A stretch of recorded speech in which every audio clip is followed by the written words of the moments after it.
북아프리카가 하나의 국가가 아니라 대륙이라는 거, 다양한 문화와 종족, 언어, 네. 민족들이 모여있는 대륙이란 거, 이게 첫 번째 편견이고, 두 번째 사람들이 생각할 때는 아프리카의 대다수의 사람들은 흙집에서 살고 아직도 모닥불을 피우면서 질병에 허덕이고 기아에 허덕이는 그런 모습들을 생각을 하는데요. 방문해 보신 아프리카들 다 사셨고, 세네갈, 네네. 다카 다카르, 네네. 사셨는데 어때요? 네, 다카르도 흙집에서 사나요? 아니에요. 보통 다카르 사람들이 그 좀 레벨이 좀 높았는데 아까 말씀은 보통 아프리카에 보여주는 모습은 보통 어려운 부분만 보여주는 거예요. 근데 아프리카는 단점보다 장점이 더 많다고 생각합니다. 그래서 저 생각은 아마 좀 정리만 잘 하면은 좋을 수도 있을 거예요. 아프리카 도시들, 큰 도시들에 제가 궁금한데 가보셨던 도시들 그 세네갈 다카르 같은 경우는 아까 네. 얘기를 했지만 네. 우선 그 도시가 굉장히 아름답습니다. 어떤 면에서 아름다냐면은 도시가 그 바다로 쭉 둘러싸여 있어가지고 예. 그 해안도로라고 그러는데 그 해안도로를 그 사람들 말로는 꼬르니시라고 그래요. 그러시네. 꼬르니시가 무슨 뜻이냐면은 우리로 지금 처마, 도시를 둘러싼 길이 한 집의 그 처마처럼 있고 예. 바다가 자기 앞마당처럼 그런 문학적인 표현을 쓰는 건데 그 제가 알기로는 그 도로가 생긴 지가 한 7, 8년 예. 그 전에는 도로가 없었어요. 그래서 굉장히 불편했다고 그러는데 그렇게 하면서 지금 도로가 많이 생기고 있고 그 다음에 의외로 그 다카르에서 지방으로 가는 그 도로가 그런 대로 돼 있고요. 그 다음에 지금은 또 고속도로를 만들기 시작했고요. 다만 지방으로 가면은 아직도 네. 그거는 그 나무로 된 집도 있고 흙으로 벽을 만든 집도 있고 아직도 전통 가옥인 예, 거죠. 예. 아직도 그 많은 시골에서는 시골. 특히 시골로 이제 도로에서 좀 들어가면 이제 포장도로 안 되는 게 많기 때문에 지금도 그 벽촌에 가면은 나무집도 좀 있습니다. 그러나 도시로 들어오면은 이제 좀 괜찮고 또 도시 안에서도 역시 뭐 어느 동네든지 어느 도시든지 이게 조금 부촌과 빈촌이 있는데 예. 다카르 경우에도 부촌과 빈촌이 확연히 구분되는 그런 도시. 그래서 제가 느꼈을 때는 한 100년이 그 도시 안에 다 있는 그런 느낌이던데 어떠세요? 루안다 같은 경우는? 루안다 같은 경우는 사실은 굉장히 미향입니다. 그래서 앞에 한 7km 정도 되는 모래 사구가 이렇게 쭉 뻗어나와 있어서 꼬랑지 같이 이렇게 나와 있어서 그 위로 호텔도 있고 뭐 이렇게 리조트들도 있고 막 이래요. 도시 앞에. 그리고 앞에 이제 그 베이가 쭉 펼쳐져서 굉장히 야경이 멋있고 유명한 도시인데 그런데 이제 2000년 넘어와서 내전이 종식되고 그다음에 막대한 이제 석유 수입이 있어서 그 석유 수입으로 건물들을 많이 올리면서 스카이라인이 완전히 바뀌었습니다. 그래서 옛날 그 유럽의 지방 도시 갔었던 그런 이제 편안한 모습이 이제 번쩍이는 도시가 돼버린 뉴욕과 거죠. 같아요? 예, 예. 진짜요? 저는 아까 그 다카 말씀하실 때 이렇게 막 100년 동안의 발전 상황이 이렇게 압축돼 있다 보니까 예. 그 다카에서 생루이로 가는 북쪽 고속도로 딱 들어가면 거기는 하이패스로 통과해요. 그래요? 예. 네, 하이패스로 통과해서 그리고 지금 막 올라가요. 그 세네갈에서 최근에 그 네. PSC라 가지고 블랑 세네갈 에메리장 그러니까 우리로 치면은 경제개발 5개년 이렇게 뭐 그런 그 프로그램을 지금 해가지고 예. 다카르 주변에 그 짐나디오라는 도시가 거기다 도시를 개발해가지고 잠나디오. 지금 잠나디오. 거기다 공항을 이번에 오픈했죠. 예. 새 공항이 생기고 그 다음에 지금 정부 청사도 일부 좀 옮길 계획을 하고 있고 거기에 그 대학교도 좀 세우고 있고 그러니까는 스마트시티도? 다카르가 지금 너무 사람들이 많기 때문에 그 교통이 좀 혼잡해서 그걸 해소하는 일환으로 지금 지방 그 제2의 수도 예. 행정도시에 지금 건설하고 있습니다. 지금 아비장이나 뭐 아크라 같은 도시도 아주 굉장히 많이 발달돼 있고 아름다운 도시로 유명하잖아요. 어우, 아비장. 아비장 굉장히 멋있죠. 예전에 이제 그렇죠. 아프리카의 파리라고 이제는 불리듯이. 해안을 떠나서 내륙으로 들어가 볼게요. 어떤가요? 나는 뭐 이제 서부 아프리카는 별로 가보지를 못했지만 남부 동부는 내가 많이 다녔으니까 가령 뭐 이제 뭐 아프리카의 대표적인 저 경제 대국이라고 할 수 있는 남아공 같은 데 가면은 이게 뭐 수도 그 프리토리아도 그렇고 이게 뭐 저 조하네스버그나 그쪽에서는 조벅이라고 봅니다만 이런 건 정말 뭐 가면은 어제 유럽 도시 이런 느낌이지 이게 뭐 어디 아프리카 도시라는 느낌이 안 들 정도로 굉장히 고층 빌딩도 많고 인프라가 아주 현대화 서구화 다 돼 있거든요. 그리고 또 그 유명한 관광 도시이자 이게 저 대표적인 도시인 이제 저 어딥니까 케이프타운 같은 데 가면은 그 도시 자체도 아름답지만 그 경관이나 옆에 이렇게 발달돼 있는 이제 전원주택 단지랄지 뭐 농장이랄지 이런 게 정말로 한 폭의 그림이죠. 아주 아름답고 잘 개발이 돼 있고 그런 반면에 또 도시의 이제 곳곳에 이 개토 비슷한 것들이 반드시 숨어 있습니다. 예. 그건 또 나이로비 동부의 대표적인 도시인 나이로비도 마찬가지인데 나이로비도 점점 거대 도시화 되어가고 있어요. 옛날에 제가 그쪽에 이제 살았던 데가 벌써 30년 전인데 그때 나이로비하고 이번에 제가 아프리카 있을 때 갔던 나이로비하고는 차이가 많이 나더라고요. 그러니까 굉장히 이게 도시가 팽창하면서 이게 너무 이제 교통 체증이랄지 이런 게 굉장히 많아졌고 그다음에 늘어나는 인구 그다음에 인프라 수요를 다 감당을 못 해가지고 굉장히 좀 이게 인프라를 더 개발해야 되는데 아직까지는 그게 제대로 안 되고 있다 이런 이제 느낌을 많이 받았어요. 그러니까 그게 뭘 말해주냐 하는 것이냐면은 이제 케냐가 대표적으로 발전하는 나라 아닙니까? 근데 특히 이제 수도가 나이로비이기 때문에 나이로비가 한마디로 말해서 이게 저 살기는 더 불편해졌을지 몰라도 아프리카가 변화하고 있고 발전하는 모습을 보여줄 수 있는 아주 좋은 예이다. 이럴 정도로 굉장히 빠른 속도로 발달하고 있어요. 제가 그 저희 대사관이 있고 관제가 있었던 짐바브웨 하라레 같은 데는 거기는 정말로 이렇게 계획 도시입니다. 아주 잘 돼 있고 옛날에 백인들이 통치하던 때 전부 그 좋은 집들을 외곽에 다 지어가지고 살아서 거기 가면은 정말로 그 대저택들이 많아요. 그리고 아예 큰 동네 하나가 전부 다 이렇게 정말로 고급 주택화 된 그러한 구조로 돼 있거든요. 그게 이제 그 뭐 짐바브웨 정치가 다 아시겠지만 좀 그 안에 잘 못 되어가지고 많이 이렇게 낡고 이제 좀 헐긴 했어도 아직까지 전체적인 구조 이런 거 보면은 야 정말 여기는 좋은 곳이로구나 하는 느낌을 그대로 받을 정도로 이렇게 잘 돼 있거든요. 또 근데 거기도 마찬가지입니다. 또 외곽으로 벗어나면은 이제 빈민촌이 나오고 또 이제 개토가 나오고 하는 것이거든요. 그러니까 자꾸 반복이 되지만 아프리카는 아직까지는 이게 이제 발전을 많이 해야 되는 그런 단계에 있고 그다음에 특히 인프라가 많이 부족하지 않습니까? 아프리카 제일 시급한 게 인프라 구축인데 그걸 가는 단계로 있기 때문에 이게 어느 모습을 보냐에 따라서 아 이게 형편없구나 이런 느낌을 받을 수 있겠지만 전반적으로 이렇게 다니면서 보는 사람한테는 아 그런 전통적인 측면도 있지만 이게 뭐인가 발전해 나가고 있고 진보해 나가고 있음에 틀림없다 그런 느낌을 충분히 받을 수 있을 정도로 발전의 모습이 보입니다. 저는 그런 사진 한번 봤어요. 마사이조 그 전통 복장에 아이폰을 여기 끼고 있는. 그럼요. 네, 모바일 상황 어떤가요? 그 가난한 나라에 밥을 굶고 교통비가 없어도 걸어가는 대신에 네. 월급이 생기면은 그 휴대폰 그 크레딧을 사더라고요. 그리고 휴대폰 2개씩 들고 있고. 예.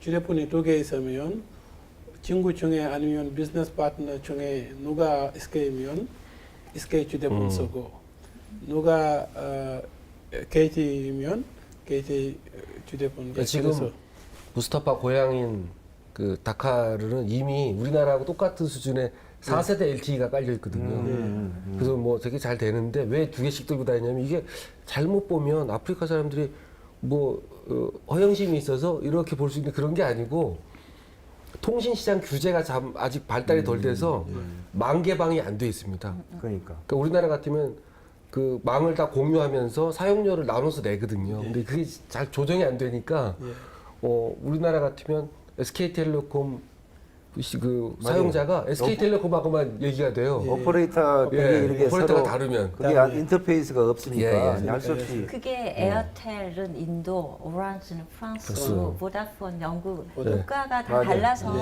그런 것 같은데. 그런 것도 있고 이제 시장을 먼저 차지한 사람이 이 어드밴티지를 안 놓으려고 그러는 거죠. 그렇죠. 예. 저기 자기가 투자해놨는데. 투자비, 근데 우리나라는 이제 한국통신이 다 깔아놓은 망을 민영화하면서 이제 그걸 정부에서 효율적으로 다 나눠쓰게 하고 예, 예. 그 저희도 휴대폰으로 이렇게 걸면 제가 무스타 아파트에 걸면 이렇게 통화되는 게 아니니까 저 U+로 가서 KT망을 타고 갔다가 SK텔레콤망 타면 이걸 다 나눠서 가지거든요. 근데 통신 그게 안 되는 인프라 거죠. 아직은. 인프라가 이제 덜 발달돼서 일어나는 일이라고 그러니까 그건 봐야겠네요. 인프라보다는 사실은 그 규제의 문제인 것 같아요. 시장 규제가 이제 약간 좀 덜 익어서 우리나라도 공정거래법 나온 지가 얼마 안 되는 걸 보면 아직 그런 이제 시장에 대한 그런 규제가 아직은 활성화되지 못해서 그랬던 것 같아요. 그 케냐 같은 데는 사파리콤이 워낙 대세니까 거기는 그렇죠. 핸드폰 여러 개 들고 다닐 필요가 없겠네요. 예. 그러고 보니까 거기서는 진짜 핸드폰을 이게 하나만 들고 다니니까 습니다 되게.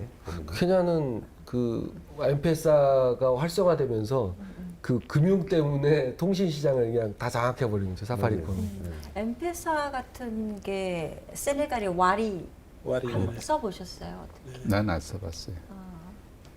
대사님은 와리 많이 써봤어요. 근데 요즘은 세네갈 사람들이 제일 쓰는 거는 와리로 쓰고 있는데 그 오랑머니 하는 거예요. 오랑머니는 그 휴대폰에서 인터넷 뱅킹 시스템 있는데 근데 동장 없어도 쓰면 돼요. 카카오뱅크.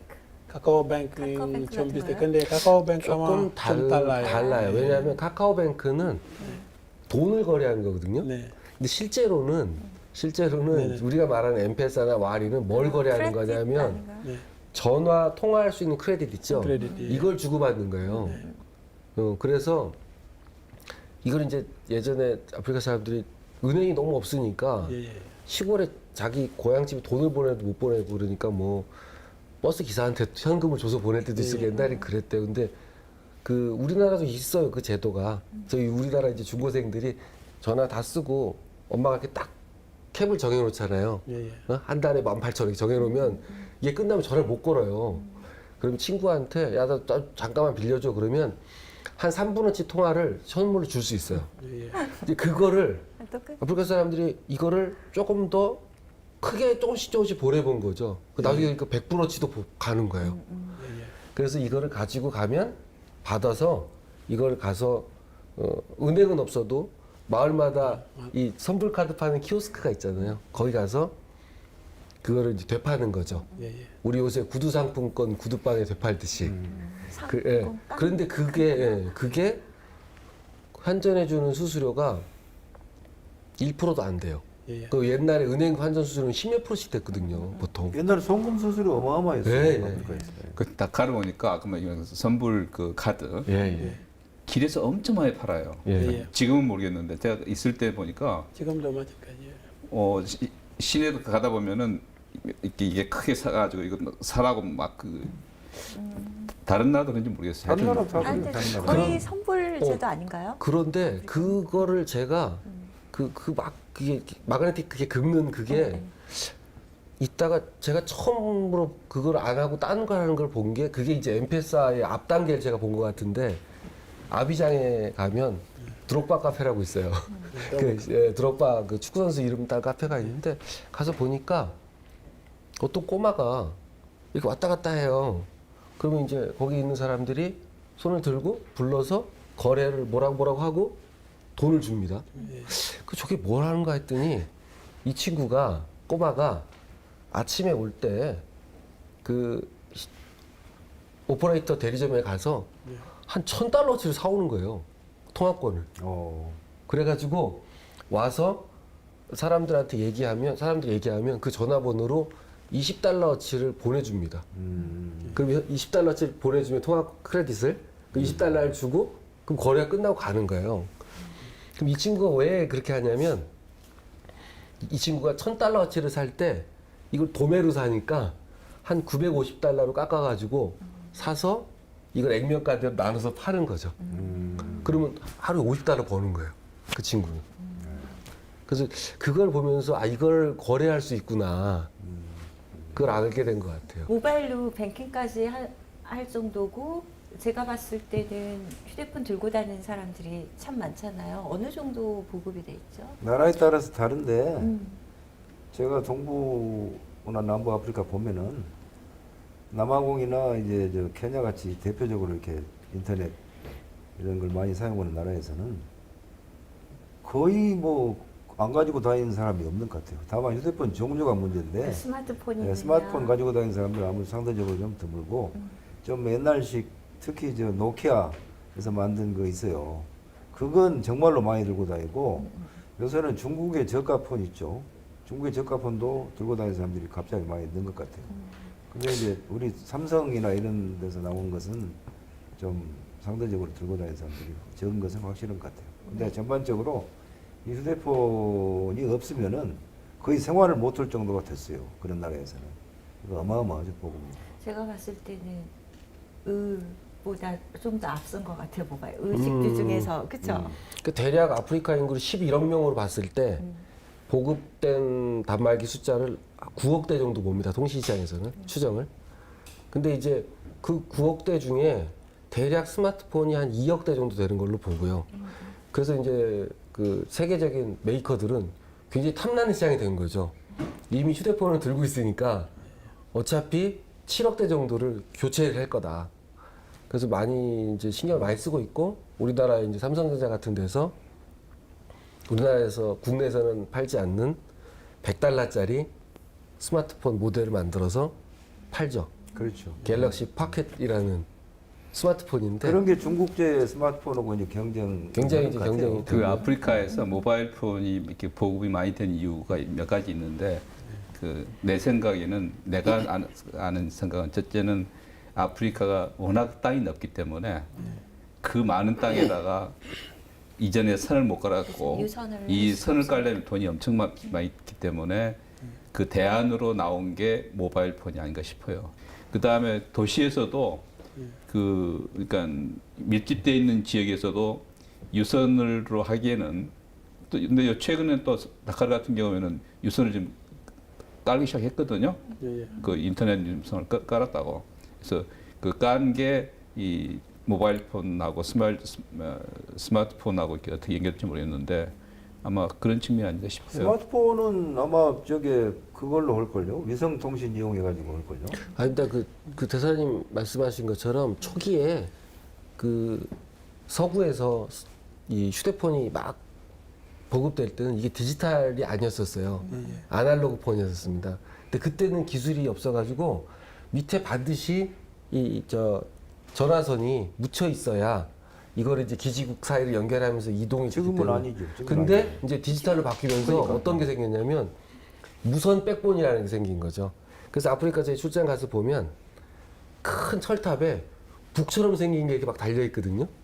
그거는 무선 백본입니다. 아 그럼 위성통신은 아니고 무선 예. 백보드로. 그러니까 이제 위성통신을 쓰는 건 주로 어떤 데냐면 그거하고 인터내셔널 게이트웨이라고 그래갖고 외국하고 전화를 연결할 때 그때 그거를 이제 내륙 같은 데는 연결이 안 되니까 할 수 없이 이제 위성을 받아 비싼 걸 받아 쓰는데 우리 한국 교민들이 거기서 삼성폰 가지고 쓰는 분들은 다 그거겠네요. 아닙니다. 그래서 이제 보통은 그 국가별로 다른 거죠. 이게 종류 단말기 종류가 아니라 아프리카 대륙을 이렇게 감싸서 밑으로 해저 케이블이 쭉 지나가거든요. 아, 그래서 그거 거기서 해저 이렇게 케이블로? 따서 쓰는 네. 이 서부 아프리카는 아닌 것 같은데요. 꽤 있어요. 서부는 다 있어요. 아, 그래요? 네, 지금 세네갈도 있고 얼마나 나라 다 들어가 있고요. 아마 토고 베냉 쪽은 그건 아닌 것 같아요. 가나 쪽에서나 나이지리아 쪽에서 분기해서 썼을 거예요. 왜냐면 집에 이렇게 비 많이 오는 날 전화선 그 전봇대 어디 가까운데 되면 인터넷이 안 됐거든요. 아 그거는 그 인터넷망은 이 데이터망으로 따로 깔았어요. 우리 저렇게 옛날에 케이블 TV 같은 거를. 그래서 그래요. 근데 하라레나 케냐 이런 데서도 네. 그냥 우리 폰 가지고 한국 폰 가지고 그대로 쓰고 예. 요금도 아마 이쪽에 안 내고 한국 쪽에 낸다는 것 같던데요. 그런 아닙니다. 거도 오란지 쓰면 아마 오퍼레이터에 대해서 그거는 할 수 있는데 그 휴대폰 그 아까 그 공장이 없으니까 어떤 스마트폰 같은 경우는 그 모든 사람 쓰는 거 아니니까 보통 젊은 사람들이 잘 쓰는 거예요. 그 옛날 것처럼은 그 인터넷 필요 없는 휴대폰이 보통 우리 엄마한테 부모님이나 그런 거 학교 그 이런 새로운 기술이 잘 모르니까 그런 휴대폰이 저변하니까 그래서 아프리카 쪽에는 휴대폰은 또 돈 뜻이니까 항상 어떤 다른 이유로 쓸 수 있으니까 한국처럼은 항상 많이 바꾼 거예요. 한국은 아마 1년밖에 휴대폰 거의 잘 안 쓰니까. 근데 아프리카 쪽에는 아마 1년, 2년 그런 사람도 많고, 근데 제일 젊은 사람들 짧은 시간 그 휴대폰 써도 아마 8개월 이상 꼭 해야 하는 거예요. 그래서 그 두 번째 쓰는 이유도 그 너무 싸기 위해 특히 여성 통화 같은 경우는 인터넷만 쓰면 돈도 안 주고 그 보통 그 이유 때문에 그 아프리카 그 두 번째 쪽에 쓰는 휴대폰이나 아니면 그 스마트폰도 쓰는 이유 그거 좀 대부분 그거 때문에 쓰는 거예요. 한국은 보통 스마트폰 쓸 때는 일에 대해 자주 쓰는 거예요. 어떤 회사 하는 일 그런 거도. 그러니까 이제 이게 요금이 음성 통화하고 네네네. 우리가 이제 인터넷 데이터 통신하는 거하고 달리 쓰거든요. 예. 그러니까 이제 무스타파 설명해 주는 얘기가 그런 경우에 있어서 후발주자가 예. 어떻게 하냐면 음성 통화가 앞에 사람이 되게 싸게 해가지고 이제 시장을 장악하고 있으니까 예. 차별화하기 위해서 인터넷 데이터 통신만 싸게 해가지고 시장에 푸는 거죠. 그럼 젊은 사람들이 음성용 따로 쓰고 이 인터넷 하는 거 따로 쓰고 이렇게 들고 다니는 거죠. 싼 것만 쓰든. 근데 저는 휴대폰 하나에 스마트폰, 아이폰 하나에 음성 크레딧 넣고 그다음 데이터 따로 이렇게 했는데 여러 가지 수백 가지 방식이 있어요. 네. 그 방식이 다 달라요.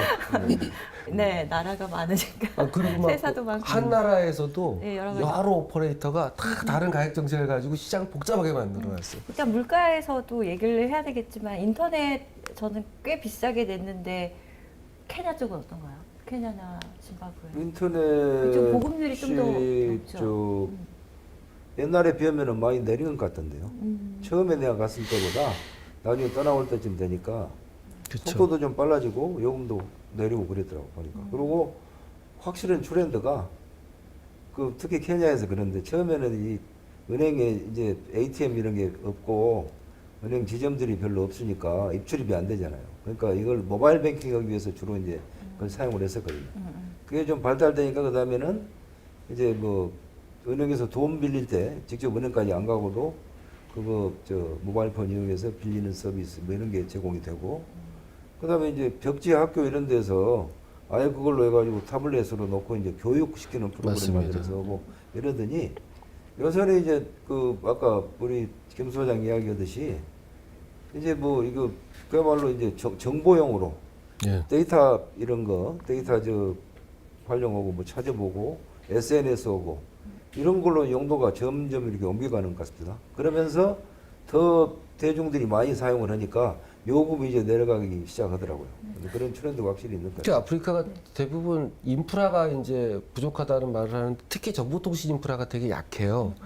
그러다 보니까 이게 전 국민이 휴대폰을 들게 되니까 다른 일을 전부 이걸로 해결하는 거죠. 예를 들어서 오늘도 아마 그 BBC 거기에 이제 아프리카의 우편제도에 대해서 뭐 얘기가 나왔었는데 우편제도는 있는데 우편 배달 제도가 없는 데가 대부분이에요. 왜냐하면 집집마다 주소가 확정이 돼 있지 않고 그다음에 또 어떤 다른 사회적 자본 문제 때문에 이게 배달을 잘 안 해주거든요. 그래서 일반인들도 꼭 사진을 그 우편물을 받아야 되면 사서함을 돈 주고 빌려요. 일반인들로 그 포스트박스를 빌려놓고 이제 그쪽으로 받는데 그거를 주로 이 모바일로 많이 해결을 하더라고요. 그러니까 무슨 관공서에 가가지고 뭐 등록해놓고 예를 들어서 사업자 등록하면 텍스페이어 넘버를 줘야 되는데 공문을 안 줘요. 우편으로 와야 되니까 등기 우편으로 우리나라를 보내야 되는데 맞아요.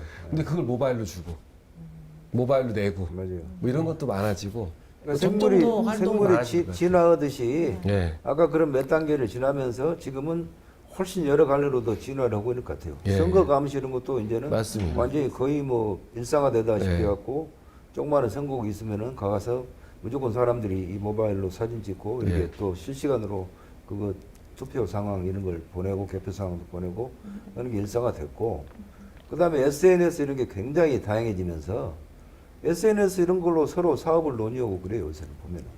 그렇죠. 옛날에 이미 직접 스마트- 만나서 네. 무슨 사업 이런 걸 구상을 해야 되는데 이제는 데이터 콜렉션을 통해서 다른 어느 세계 선진국에서 보는 이거 비즈니스 인포메이션 이런 것도 자기가 직접 얻고 또 자기 친구도 같은 정보를 얻는단 말이에요. 그럼 서로 장소는 떨어져 있지만 그 비슷한 걸 생각했다가 딱 이게 뜻이 맞으면은 SNS로 연락을 하면서 사업 이런 걸 다 모바일 맞습니다. 폰으로 해결을 하고 이런 식으로까지 이제 진화가 많이 되더라고요. 그러니까 이게 상당히 중요한 의미를 가지고 있는 것 같아요. 왜냐하면은 네. 모든 게 리얼 타임으로 이제 아프리카도 다 될 수 있으니까. 그러다 보니까 모바일 폰의 보급이 민주화에도 영향을 끼쳤잖아요. 많이 끼치죠. 예를 들면 튀니지 혁명도 예, 사실은 예. 그러니까 민주화를 넘어서 네. 이제는 돈 버는 거, 사업하는 거, 비즈니스 하는 거. 이 분야로까지 이제 진화를 해서 지금 가고 있는 단계인 것 같은데 그게 자기네 내부에서만 이게 아프리카 내부에서만 되는 게 아니고 같은 뜻을 가진 외국 사람들도 또 같이 사업이 가능하다는 이야기죠. 그래서 저도 이제 제가 이제 아프리카 소개하는 강의 같은 거 할 때 우리 젊은 청소년들한테 아프리카 너희 같은 나이 또래 사람들 오고 사업 구상도 가능하다. 너는 한국에 있고 다른 사람은 또 아프리카에 있지만 요새는 모든 정보를 리얼타임으로 받아볼 수 있고 분석하는 능력만 있으면 비슷한 사업 구상을 하기 때문에 그런 걸 멀리 떨어져 있지만 같이 SNS로 주고받으면서 한 사업을 갖다 공유를 할 수 있고 뜻이 맞으면은 이게 서로 사업 파트너가 될 수 있다. 이런 이야기를 많이 했었거든요. 그런데 그런 게 지금 일어나는 것 같아요. 맞습니다. 지금 일어나고 있는 그 것 같아요. 실제로 도움이 어떻게 되느냐고 그러는데 농촌에서 농산물이 이렇게 출하되는 시기가 있잖아요. 근데 이게 한꺼번에 나오면 이제 그게 우리가 말하는 파동이죠, 파동. 농산물 파동. 그래서 가격이 폭락하고 농촌이 되게 어려운데 아프리카도 그런 일이 태반이었었거든요. 왜냐하면 전체적으로 그 나라에 어떤 작물이 얼만큼 자라고 있는지 아무도 몰랐었어요. 그걸 공무원도 모르고 농민도 모르고. 근데 요새는 그거에 실시간으로 출하되는 그 방향, 어떤 시장에 어떤 물량이 얼마큼 나서 시장 가격이 얼마다를 계속 리얼타임으로 공유를 해요. 투지폰으로. 투지폰으로 예, 돼요.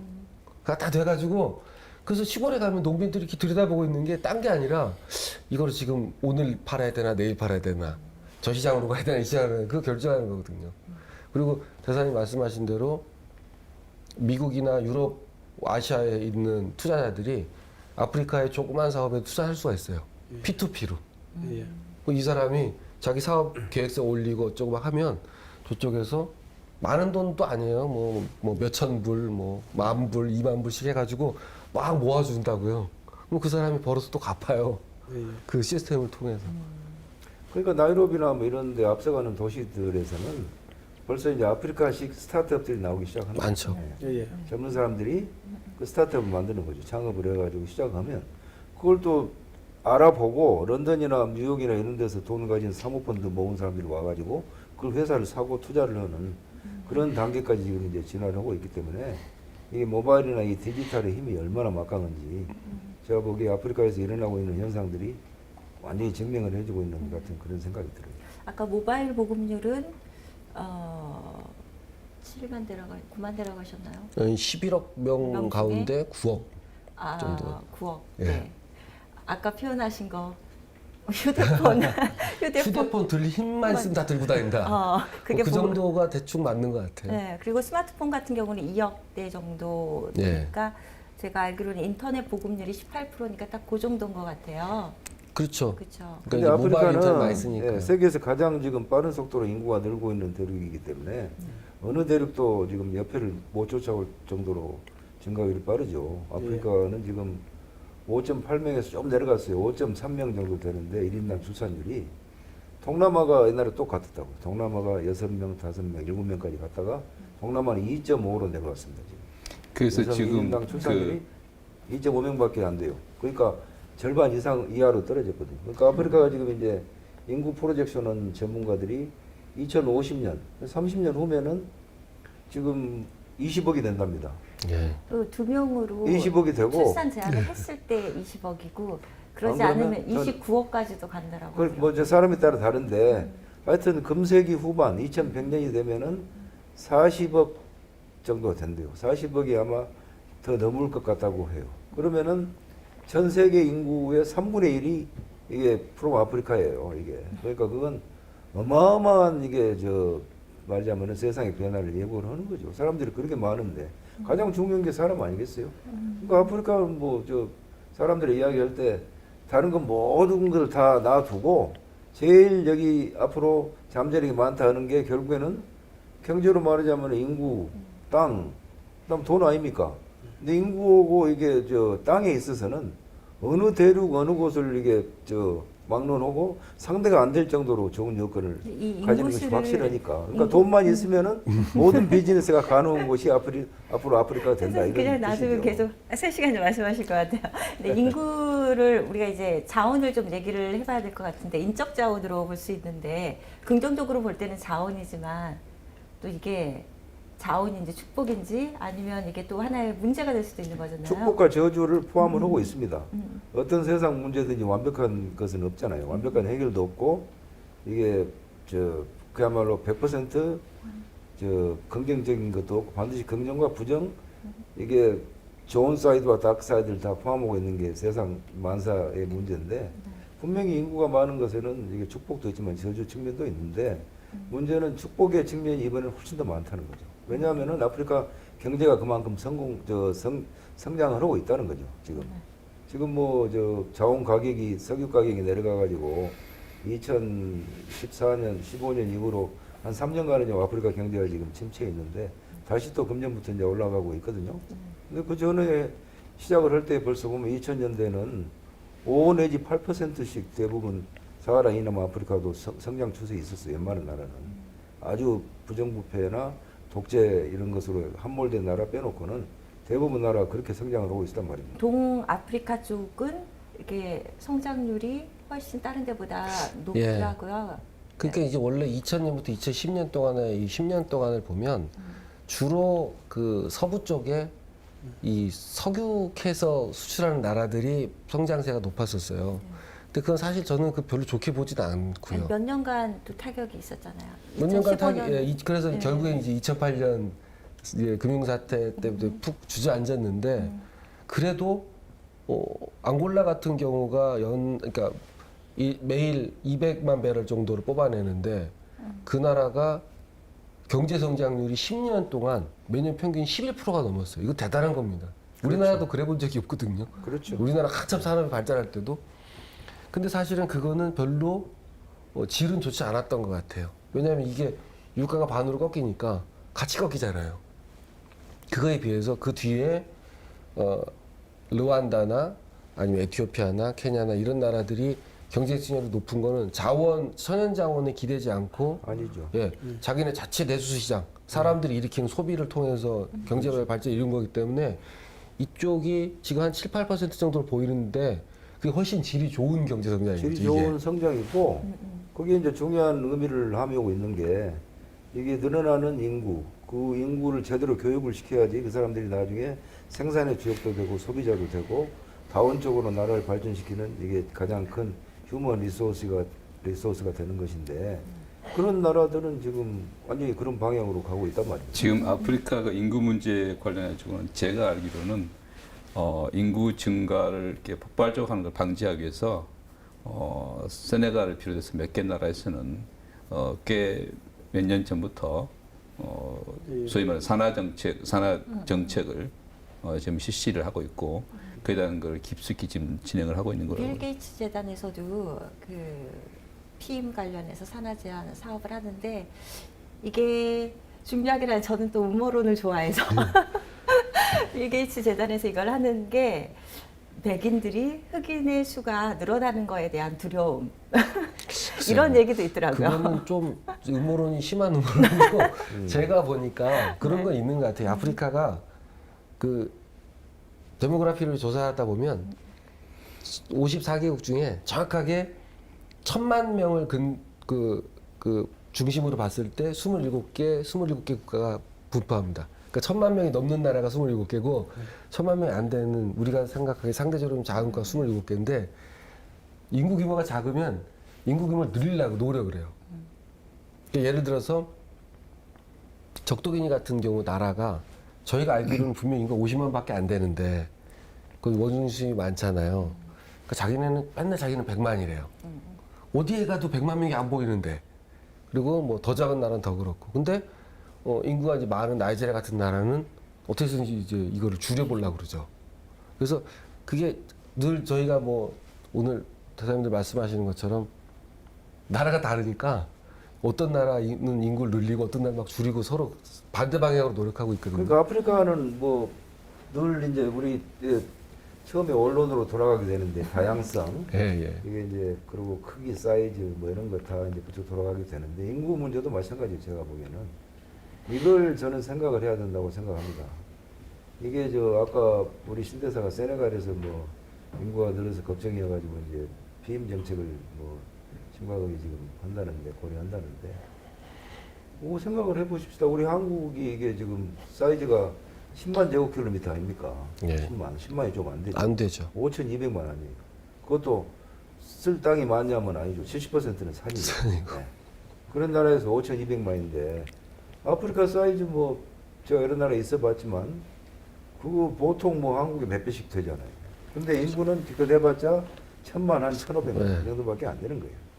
그러니까 그런 데서 이게 산하 정책을 쓰고 이게 피임을 하는 것이 과연 옳은 것인지 아니면은 어떻게 해서라도 경제를 꾸준히 몇 %씩이라도 성장을 시키면서 인구를 더 많게 만들고 그 사람들을 그 애들을 그래도 할 수 있는 그 교육을 잘 시켜가지고 생산의 일꾼, 소비 일꾼으로 이렇게 활용을 하는 것이 국가의 장래를 위해서 옳은 것인지 이런 건 제가 아프리카 당국 정책자들도 심각하게 한번 생각해봐야 될 일이 아닌가. 그 아프리카에서 산하 정책을 쓰는 이유가 여러 가지 있겠습니다만, 제가 생각에는 그래요.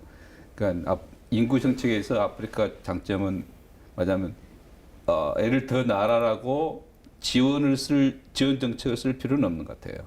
가령 프랑스라든가 또 우리나라라든가 출산을 장려하기 위해서 뭘 지원하고 뭘 지원하냐 그거는 그런 단계는 아니. 지원하지 않아도 많이 나오죠. 네. 그게 포인트예요. 안 지원해도 많이 낳게 돼 있어요. 산하 정책을 쓰는 이유는 우선 땅 넣고 하지만 그 젊은 사람들이 갈 직장이 을 찾기가 힘들기 때문에 젊은 사람들이 직장을 못 찾음으로써 나오는 여러 가지 문제들, 그 문제에 대한 돌파구가 아닌가 싶어요. 그러면 인구는 우리가 잠재력을 보니까 인구는 인적 자원이라고 우선은 긍정적으로 보는 걸로 해서 정리를 하고요. 그 다음 우리 아프리카 하면 생각나는 중요한 자원이 광물 자원이죠. 광물 자원은 세네갈에서 2016년 제가 알기로는 1월인가 네. 원유가 발견됐었는데 예. 거기는 원유 그 상황은 어떤지 다른 광물들 어떤 게 있는지 좀 얘기 좀 해주시죠. 그 세네갈 석유하고 가스 문제는 그 탐사 문제는 제가 거기 있을 때 오랫동안 그 세네갈 정부에서 그 외국 회사 아마 영국 회사일 거예요. 영국 회사를 하고 해서 탐사를 오랫동안 했거든요.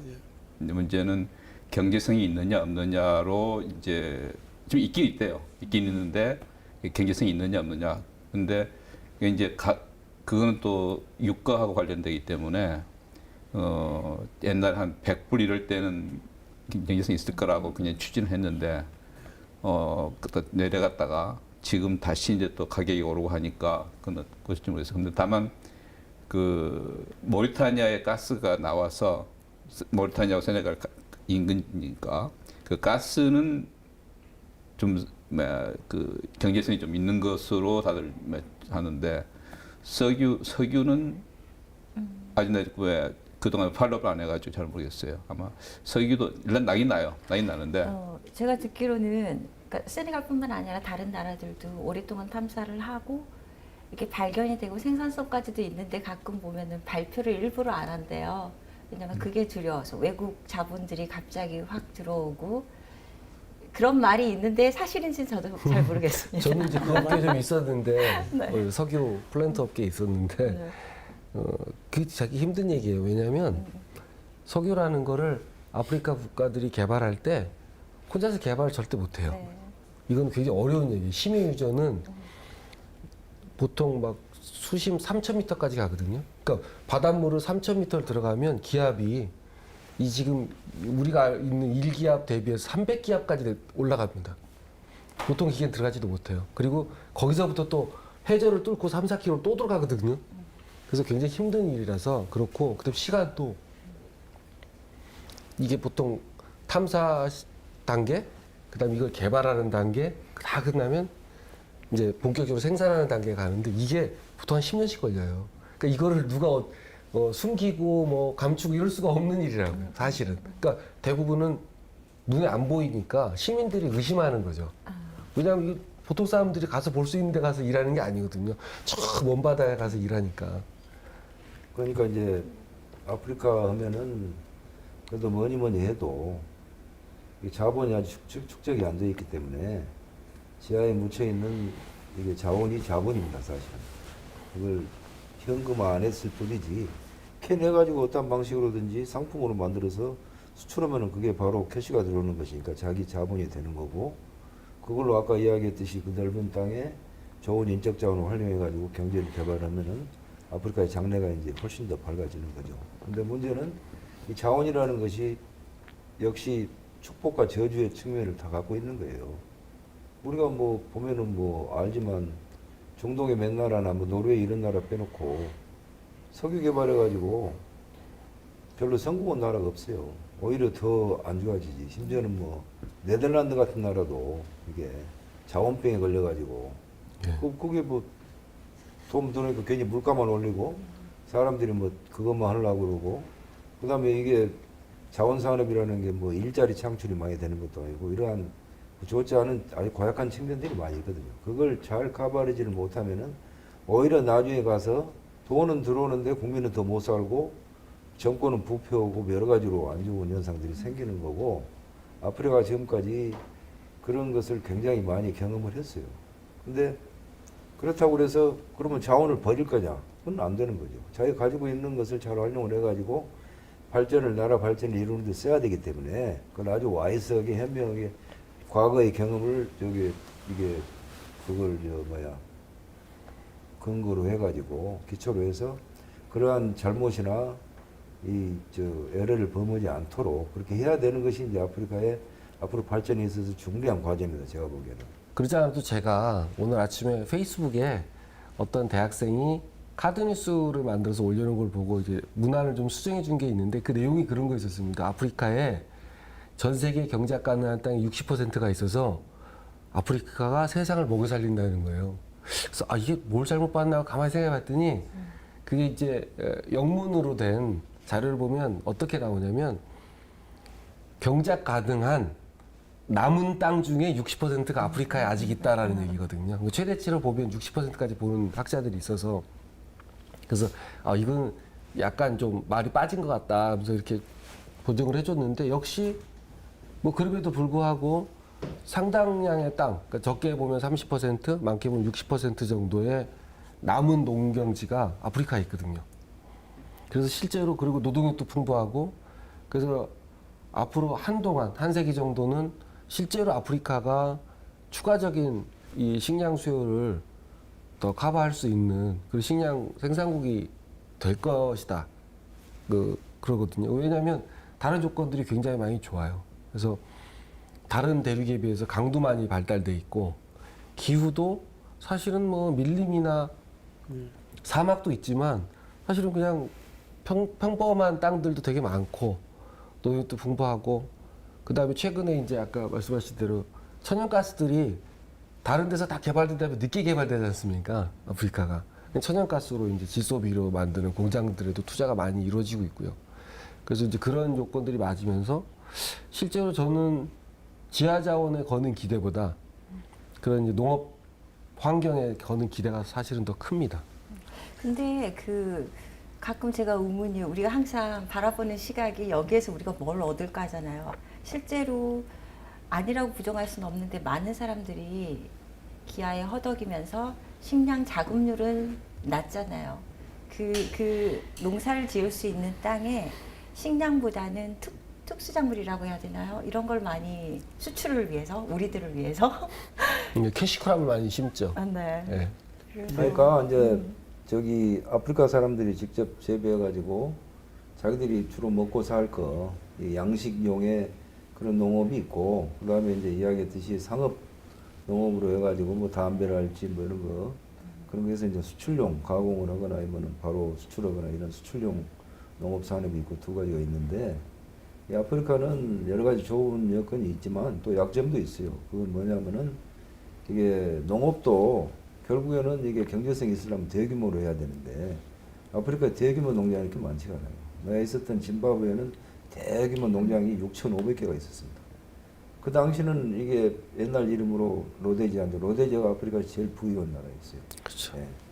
근데 이제 짐바브웨로 이름을 바꾸고 서로 이제 저 토착 정권이 생기고 그대로 뭐 정치를 처음에는 좀 잘하다 나중에는 영 이게 시원찮게 하니까 급전직하 해가지고 이제 어떻게 국민들을 달래야 되니까 백인들이 하던 대규모 농장을 다 뺏어가지고 분배를 해버리고 이러게 되니까 지금 엉망이 되어가지고 식량을 뭐 계속 식량이나 아니면은 상업작물을 수출을 함으로써 돈을 버는 나라가 지금 자기 먹고 살 것도 부족해서 수입을 해야 되는 그런 이런 비참한 처지로 지금 전락을 했거든요. 그러니까 이거 농업도 결국에는 경영 관리가 중요한데 일단은 이게 먹고 살고도 그게 경제에 도움이 되려면은 대규모 농업을 해야 되는데 그러려면 역시 자본이 필요해요.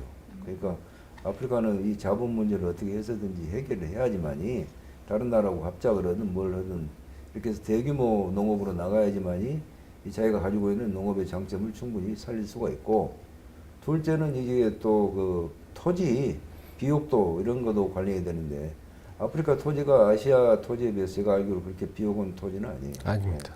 그러니까 이게 비료를 많이 써야 되는데 그 돈이 없으니까 비료를 쓸 수가 없잖아요. 그러니까 생산성이 굉장히 낮죠. 생산성이. 서아프리카 쪽은 좀 물만 뿌려도 잘 안 자라지 않아요? 그 제가 깜짝 놀란 게 하나 있어요. 그 세네갈 했을 때 우리 농진청 그 전문가들하고 그분들은 이제 코이카 사업으로 좀 나오셨죠. 그래가지고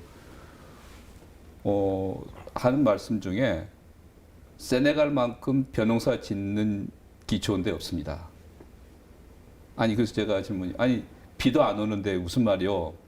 무슨 말입니까? 그랬더니 세네갈 북쪽에 가면 세네갈 강이 흐르는데 강 그 주변에는 물이 있기 때문에 우선 비가 올 필요가 없습니다. 그다음에 비가 안 오기 때문에 그 비가 오에 따르는 그 거추장스러운 일들, 특히 제일 많은 게 그 추수해놓고 이제 비하면은 다시 걷어들이고 뭐하고 이런 말하자면 이런 표현을 쓰더라고요. 세네갈 강, 그러니까 세네갈 북쪽에 있는 세네갈 강에 있는 그 지역은 하늘이 만들어준 온실입니다. 그런 표현. 그래서 그런 여건을 가진 데가 그쪽도 있고 몇 군데 있다고 그래요. 아니 그러니까 잠비아 같은 데가 그 대표적인 예인데 잠비아는 강은 이제 잠베지 강이 있으니까 거기도 큰 강은 있지만 그것보다는 지하수가 아프리카 국가 중에 제일 풍부한 나라가 잠비아거든요. 그 이제 저 비가 더 많이 안 와야지 사실은 벼농사가 잘 된다는 거예요. 그러니까 그 지하수를 활용하면은 벼농사에 아주 제일 좋은 그런 구조래요. 그래가지고 실제적으로 일본 사람들이 와가지고 잠비아에서 아주 질이 좋은 그 일본 쌀 있죠. 자포니까 우리가 먹는 그런 쌀을 생산하고 있어요. 그러니까 그런 아주 여건이 좋은 지역이 몇 개 있는데 전체적으로 그림을 놓고 볼 때는 아프리카가 이게 그 농업으로 큰 돈을 벌기에는 아직도 좀 약점이 많다 이런 이야기죠. 아프리카에서는 광물도 그렇고 농업 자원도 그렇고 자원이 풍부함에도 불구하고 제가 봤을 때는 예를 들면 휘발유 값이 상당히 비싸요. 석유가 생산됨에도 불구하고 그다음 카카오를 생산하는데도 초콜릿 먹어본 사람이 별로 없고 값이 너무 비싸고 커피도 잘 안 마시더라고요. 비싸서.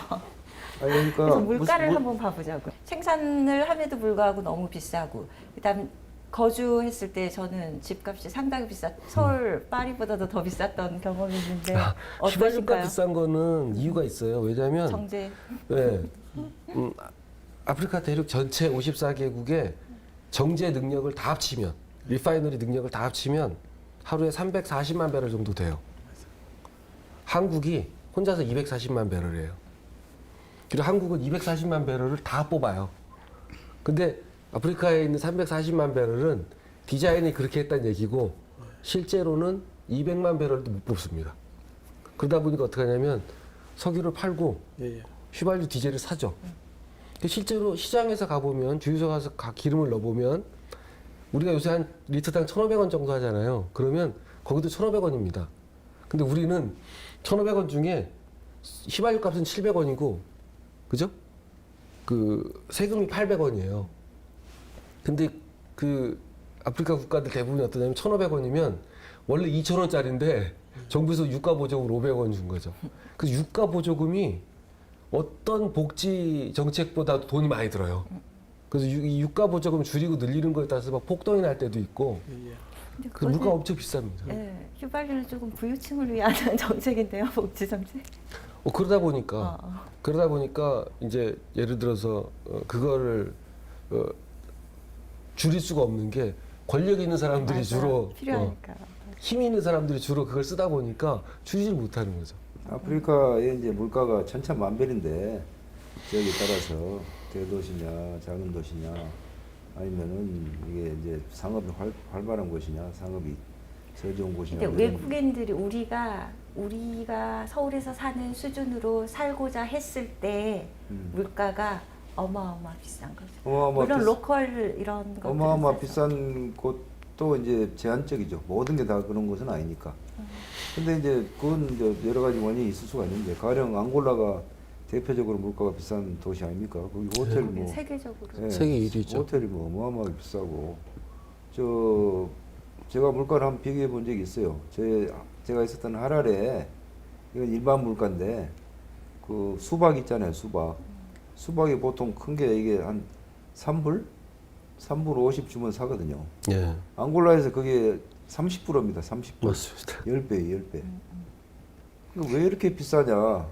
이제 물론 여러 가지 원인이 있겠지만 이게 첫째는 뭐 이게 시장에 말하자면은 그 마케팅 이게 플로우가 제대로 잘 안 돼 있는 거예요. 그렇게 찾는 사람이 많고 그러면은 그쪽으로 상품이 많이 가면은 저절로 물가가 내려가는데 그게 안 돼 있는 거예요. 이게 수입이 제대로 안 되고 뭐 나라끼리 이게 또 복잡하게 이게 그런 게 돼 있고 뭐 지역 공동체 이런 것은 많이 있어도 그런 건 협력이 전혀 안 되거든요. 그러니까 물가나 이 재화의 흐름 자체가 많이 왜곡된 측면이 있고 둘째는 제가 보기에는 이제 앙골라 같은 데는 아무래도 석유를 위주로 하는 데니까 큰 돈이 들어오고 좀 흥청망청한 그런 게 있잖아요.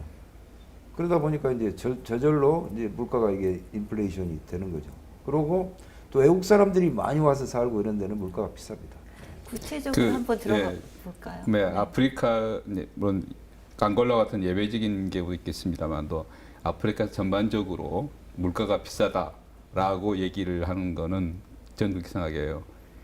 아까 그 지역의 농산물 혹은 특산물이 제철에는 쌉니다. 근데 그 철 지나면 비싸고 비싸요. 그 다음에 일반 우리 상품들 되게 공산품이란 말이에요. 우리 아프리카 상당한 나라가 공업화 과정을 못 거쳤기 때문에 거기서 오는 공산품이 대체로 다 비싸고 말하자면은 아프리카 사람들처럼 살려면은 싸게 살 싸는데 우리가 그 생활을 수준을 거꾸로 갈 수는 없기 때문에 그래도 서울 생활 흉내를 좀 내려고 하려면은 이 비싸진단 말이에요. 그 이유가 당장 과일을 얘기를 하더라도 예, 우리는 봄, 여름, 가을, 겨울 다 먹고 싶단 말이에요.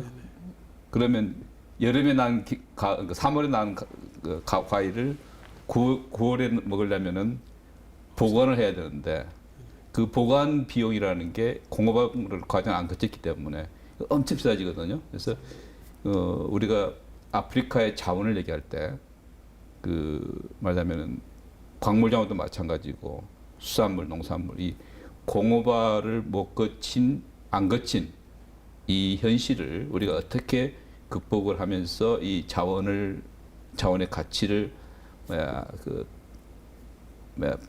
만들어줄 수 있느냐 그 문제를 좀 같이 연구해야 될 것 같아요. 세네갈 사실 때 물론 이게 관저긴 하지만 전기요금 얼마 내셨어요? 응? 전기요금. 요금을 대사님이 아세요? 전기요금 비싸요. 그렇죠. 그 비싼 이유가 그래 구체적으로 얘기해 주세요.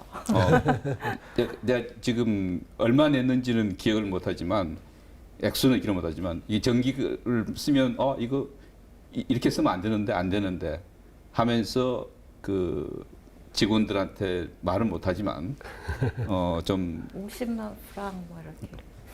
액수는 내가 말할 수는 없고 그 직원들한테 이제 좀 직원들이 있으니까 더 많이 나오겠네. 좀 전기값 많이 나오겠다. 또 관저 있을 때 그 사람들한테 전기값 좀 많이 나오겠다 이런 얘기 하거든요. 이유가 두 가지 있는데 하나는 우선 전기가 그 24시간 들어오질 않아요. 어느 날 갑자기 행사할 때도 갑자기 전기가 뚝 나가면서 임시 발전기를 돌려야 돼요. 그 집집마다 다 있어. 그 비상 발전기. 우선 비상 발전기 돌림으로 해서 드는 비용이 그 전 국민한테 전기가 돌아갈 때 쓰는 비용보다 훨씬 많이 들어요. 우선 그 휘발유를 떼야 되고 또 휘발유를 수입해야 되니까 더 비싸고. 대사님은 휘발유- 그런 얘기 휘발유 못 깎았은 적은? 하니까 얼마 내셨어요? 전기요금은 사실은 발전원이 뭐냐에 대해서 완전히 달라요. 그게 휘발유가 아니고 그 디젤을 디젤, 쓰는데, 디젤, 휘발유 디젤. 근데 보통 이제 다카 자체가 발전원이 화력발전소라서 다카는 원래 전기요금 비싼 도시예요. 네네. 네네네. 근데 예를 들어서 이제 뭐 다른데. 킨샤사 같이 콩고의 킨샤사 같은 데는 저쪽 수력발전소에서 오거든요. 이걸 한번 저어놓으면 그 뒤로는 별로 원가가 안 드니까 전기에 이렇게 접촉하기 힘들어서 그렇지 접속만 되면 전기요금은 되게 싸요. 근데 문제는 콩고 말씀하신 대로 이게 항상 제대로 안 오고 비상발전기를 집집마다 다 갖고 있단 말이죠. 그래서 이제 그 갖고 돌려서 하는데 그 전기요금은 사실은 저희가 물가를 비교하기 좀 지표가 그렇고 너무 비싸. 외국인들이 주로 쓰는 오피스나 레지던스의 그 월세 뭐 이런 게 이제 지표가 될 것 같아요. 가본 같은 데는 아파트 그냥 방 3개짜리 아파트 한 최소 500만 원 줘야 돼. 한국 돈. 리브르비 그 정도 되겠죠. 왜냐하면 지금 앙골라 같은 데가 한 달에 7,000불, 8,000불 정도 하거든요. 한 달에. 그럼 그게 지금 800만 원 넘잖아요. 네.